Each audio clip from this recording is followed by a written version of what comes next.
You know that feeling when you're just scrolling through housing listings? Whether, here in the US or up in Canada. Uh-huh. And it just feels impossible. Like owning a home is this mythical creature that just keeps getting further away. Oh, definitely. It's a really common feeling. And honestly, when you look at the actual numbers on both sides of the border, Yeah. it's, well, it's pretty easy to see why people feel that way. Exactly. And that really brings us to the core of our deep dive today. You shared this really interesting YouTube video with us, and it asks a pretty blunt question. Mm. Who actually has the crazier housing market, the USA or Canada? Right. And I gotta say, as we started digging into it, some of the data points were genuinely, surprising. Hmm. So our mission here is basically to pull out the most important insights from that video. We're looking at data from places like Statistic Canada, Realtor.com, CREA, NAR, all those guys. Yeah, good sources. The goal is to give everyone listening a really clear picture of what's actually happening. Okay, so let's get right into those raw numbers then, because that's where you start seeing the fundamental differences pop out. Let's do it. So looking at the data from 2025, the average house price in Canada is sitting around 710,000 Canadian dollars. $710,000 CAD. Go. Okay. And then south of the border here in the US, the average is about 395,000 US dollars. Right. Now, if we do a quick conversion on that US figure, roughly, just roughly, it comes out to around, what, 535,000 Canadian dollars? Yeah, that. So, okay, at first glance, Canadian prices definitely look higher, but here's where it gets, really interesting, especially when we bring in what people are actually earning. Exactly. That's the crucial piece. So the average salary in Canada is approximately 65,000 Canadian dollars. Okay, 65K CAD, and in the US, It's about 60,000 US dollars. 60,000 USD. Okay, so on average, maybe Canadians are bringing home a little bit more on paper, but the real picture of affordability, that really snaps into focus when you compare those house prices to the salaries, right? Precisely. We're talking about that price to salary ratio. Precisely. We're talking about that price-to-salary ratio. Yeah. So in Canada, you take that $710,000 average house price and the $65,000 average salary. The ratio works out to about 10.9 times. 10.9. Now, Okay. compare that to the U.S. You've got let's use the $535,000 CAD equivalent house price and that $60,000 USD salary. Hmm. The ratio there is around 6.6 times. Wow. 6.6 versus 10.9. It's a stark difference, isn't it? Huge. It really suggests, a potentially much deeper affordability challenge in Canada. Like, just getting into the market seems like a way bigger hurdle for a lot of people. That's what the numbers imply, yeah. So just putting it simply, for the average person in Canada, it takes over 10 years of their entire gross salary just to cover the cost of an average house. Before taxes, before living expenses. Yeah. Whereas in the U.S., it's considerably less, around 6.5 years. It's a massive gap. It really underscores that affordability difference. And, to illustrate this even more, the video you shared, it highlighted this really striking example. Oh, yeah. A two-bedroom condo in Vancouver can actually cost more than a three-bedroom house in Miami. Get out. Seriously. A condo for more than a house. Yeah. It's not just about the averages. It kind of hints at potentially inflated values in some Canadian cities, maybe driven by things beyond just basic supply and demand, Yeah. like speculation or just not enough land available near the big centers. That Vancouver condo versus Miami house thing. Wow, that really hits home how different things can be. But of course, these are averages, right? Absolutely. The reality on the ground can be super different depending on the region or the city in both countries. So where can people maybe still find some relative affordability? Let's look at Canada first. Okay. In Canada, there are definitely cities where the average house price is, well, significantly lower. Gatineau in Quebec, for example, it's around $430,000 Canadian. Okay, that's quite a bit lower than the average. And Moncton, New Brunswick, even more affordable. We're talking about 325,000 Canadian dollars on average there. Huh. 325K. That sounds way more manageable for a lot of folks. But the video also pointed out there's often a trade-off with these more affordable Canadian spots, isn't there? Exactly. That's the catch. Often these areas tend to have fewer high-paying job opportunities compared to, say, Toronto or Vancouver. Right. And they can be geographically further out from those big urban hubs. So, yeah, the housing costs might be lower, but you've got to weigh other things like your career, your commute, overall quality of life. Makes perfect sense. It's never just about the sticker price of the house, is it? Never. Okay, now what about the U.S. side? Where are some of the more affordable pockets there, according to the video? Well, the U.S. seems to offer maybe a wider variety of potentially affordable locations. Oh, yeah. Yeah, like Cleveland, Ohio, the average house price there is around 210,000 US dollars. Wow. Okay. 210K USD. You've also got places like Tampa, Florida, around 290,000 USD. And interestingly, Austin, Texas, which was, super hot for a while, it actually saw a bit of a price decrease in 2025, brought it closer to that US average, around $395,000 USD. Huh. So Austin cooled off a bit. Okay, so it does seem like the housing landscape in the U.S. might have maybe more diverse options if you're hunting for a more budget-friendly market. Potentially, yeah. More regional variation. Okay, so now let's dig into the really crucial question, the one I'm sure everyone listening is wondering, why?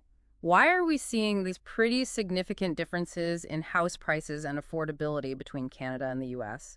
Let's focus on Canada first. Okay, in Canada, a primary factor, maybe the primary factor driving these high prices, is just a major limitation in housing supply. Not enough houses being built. Basically, yeah, we've had rapid immigration, which, brings many benefits, absolutely. But the pace of new construction, building new homes, just hasn't kept up with that increasing demand. Right, more people needing homes than homes being built. And then layering on top of that, we're currently dealing with high interest rates. The video you shared mentioned that sellers often seem hesitant to actually lower their prices, even with borrowing being more expensive for buyers. It creates this kind of standstill, doesn't it? It really does. Buyers are cautious because borrowing costs more. Maybe they can't qualify for as much. But sellers are like holding out, maybe hoping prices will bounce back or just unwilling to take less than they think it's worth. Yeah. Precisely. So the result is often a slowdown in how many houses are actually selling, but not necessarily a big drop in the actual prices. So yeah, the core challenge in Canada really boils down to that fundamental imbalance.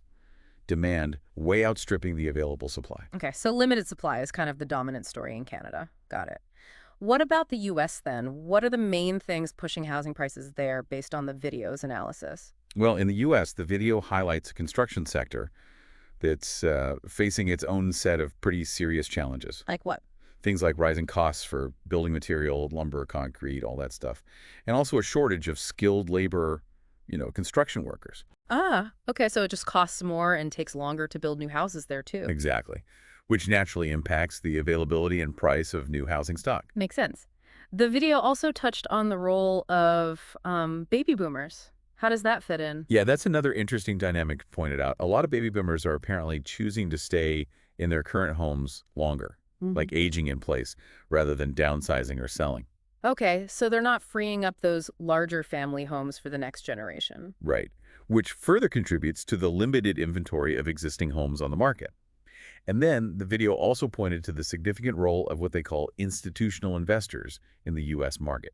Ah, like big companies buying up houses. Exactly. Large firms, real estate investment trusts, that kind of thing. They purchase a lot of properties, sometimes converting them to rentals, sometimes just holding them. And that can definitely impact the inventory available for individual buyers and potentially push up prices in certain areas. Right. Less available for regular families trying to buy. So in the U.S., it sounds like it's more of a mix.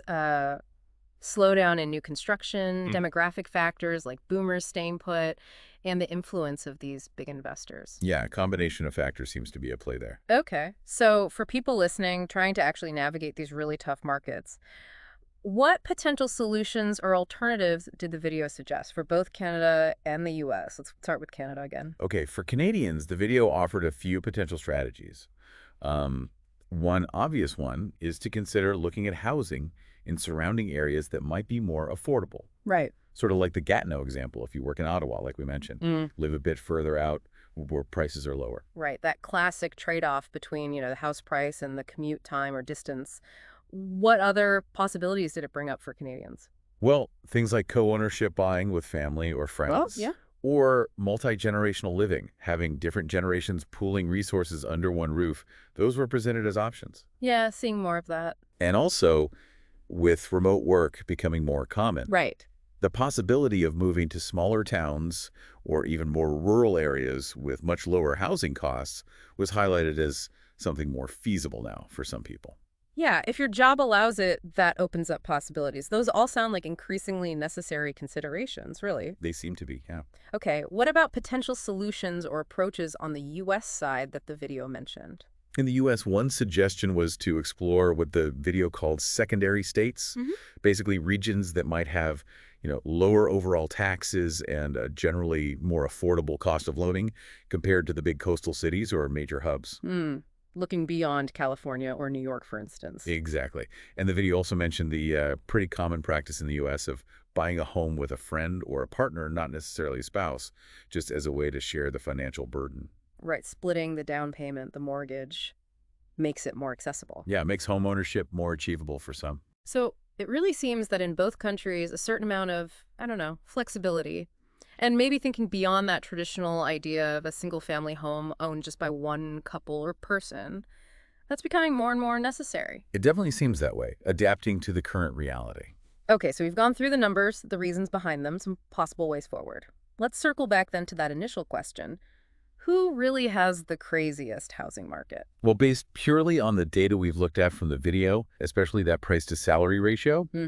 it's actually quite clear. Yeah. Canada, overall, exhibits what you could pretty definitively call the crazier housing prices. It just demands a significantly larger chunk of an average Canadian's income to buy an average home compared to their American counterpart. So affordability-wise, Canada takes the crown for crazier based on those stats. Based on those key metrics, yes. But the video also made a really important point, didn't it? That while the averages tell one story, the U.S. seems to have much more kind of variety in its local housing markets. Absolutely. That's a critical distinction. While there are certainly extremely expensive areas within the U.S., no doubt about it. Right, like parts of California or New York City. Exactly. But there also appears to be a broader range of cities and regions across the U.S. where housing remains relatively more affordable, certainly more affordable than the Canadian average would suggest for Canada. Hmm. So while both countries are definitely grappling with housing challenges, the nature of those challenges and maybe the severity across the board seems to differ quite a bit. Okay. So the key takeaway then for you listening is that whether you're in Canada or the U.S. trying to navigate the housing market in 2025, it really requires a thoughtful, strategic, and well-informed approach. Precisely. Understanding these underlying drivers we talked about Hmm. and being open to considering different approaches, maybe different locations or types of housing, Yeah. that's going to be crucial. Yeah, absolutely. And on that note, here's something maybe to really chew on after listening. Considering these pretty fundamental differences we've unpacked, Canada facing this more widespread affordability crunch, largely driven by supply issues, versus the U.S. dealing more with construction hurdles, investors, but maybe more regional affordability.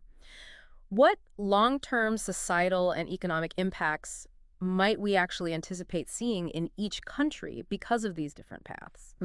That's a big question. Right. Think beyond just whether someone can buy a house today. What could these trends mean down the road for things like, say, population distribution between cities and rural areas, or economic growth patterns, even the sort of social fabric in each country in the years to come? Yeah. How does it shape where people live, how they build wealth, family formation, all sorts of things. Exactly. It's definitely a lot to consider well beyond just the price tag.